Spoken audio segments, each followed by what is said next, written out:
Hi, I'm Michelle Sterling for Friends of Science Society. I'd like to talk with you today about a very good article that Brian Zinchuk wrote for Pipeline Online. And it's about the possibility of shipping oil through Churchill, the port of Churchill in Manitoba. And this is a map of Canada here on my table. And the port of Churchill is right down here. I'll just put that out in the water so you can still see that there's a little port there. You know, it sounds like a reasonable idea on the surface because, you know, you'd build a pipeline from Alberta to the port. And then, of course, you'd have these big super tankers come in this way and over to the port, and they'd load up and then they'd go back out to sea. Now the thing is, because it's icebound much of the year, you'd probably need a couple of icebreakers. And we're going to be getting 2 of them soon, but they're for the Coast Guard.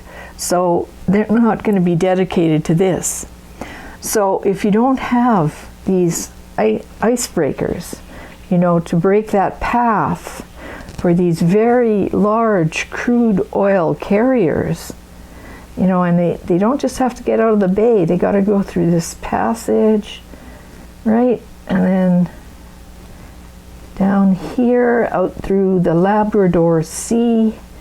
You know, this is a very challenging area for shipping due to the ice in the winter. So let's say that you have half a year of shipping. So let's say, okay, half a year of shipping, that's pretty good. What's wrong with that?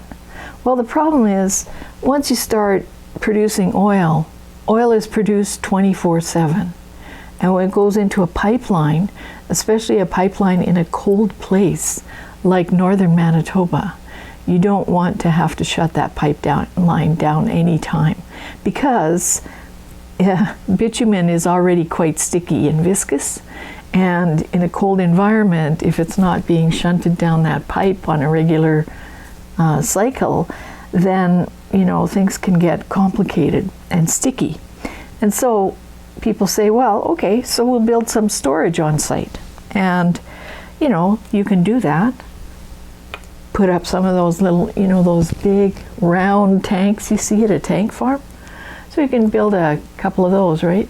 But no, if we're shipping 1 million barrels a day down that pipeline, then you're going to need to build a tank farm that's simply enormous. That's even larger than the one at Cushing, Oklahoma, which is the terminus for the West Texas Intermediate.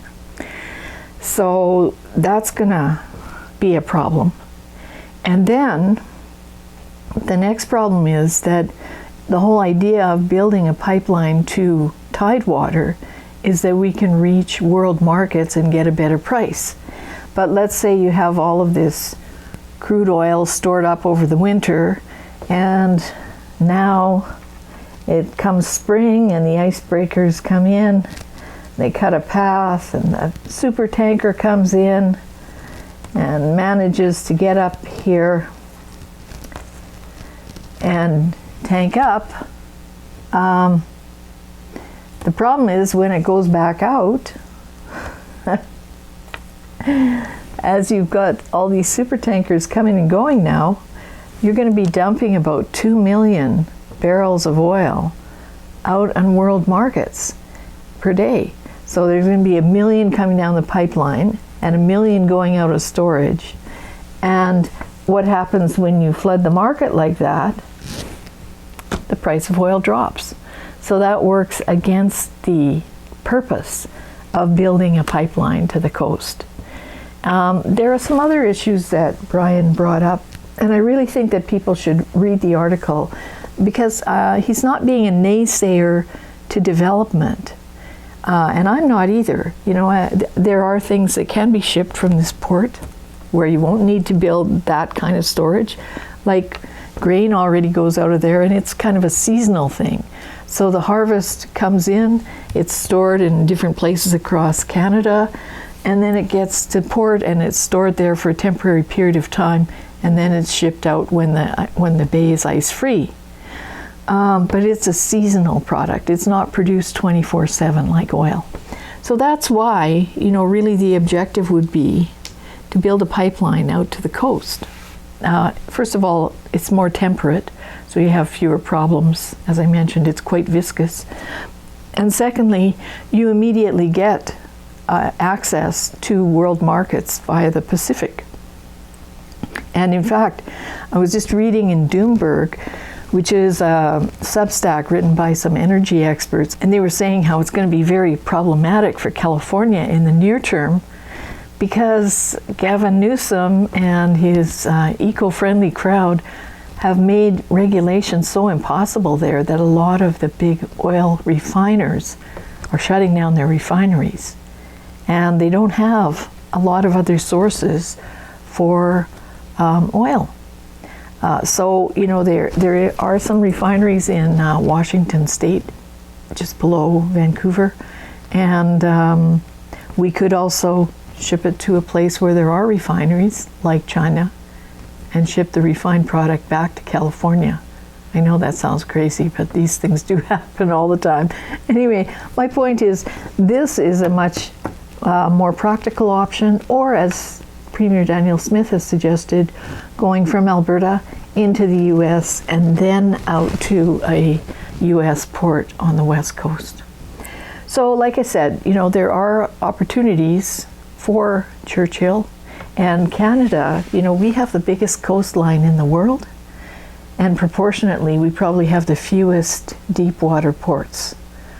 So, we do need more port access and improved ports also that can handle big hulled ships. But these are not things that happen overnight, and it would be really a mistake if we jumped on this opportunity and decided to build the wrong thing there. I recommend that everybody read Brian's article and see for yourself. So that's my little chat for the day.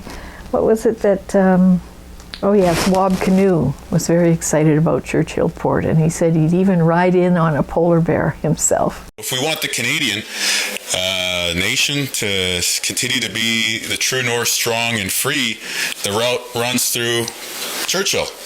And I will ride the polar bear myself to go build the next generation of port infrastructure because I think it's such a great investment for our economy.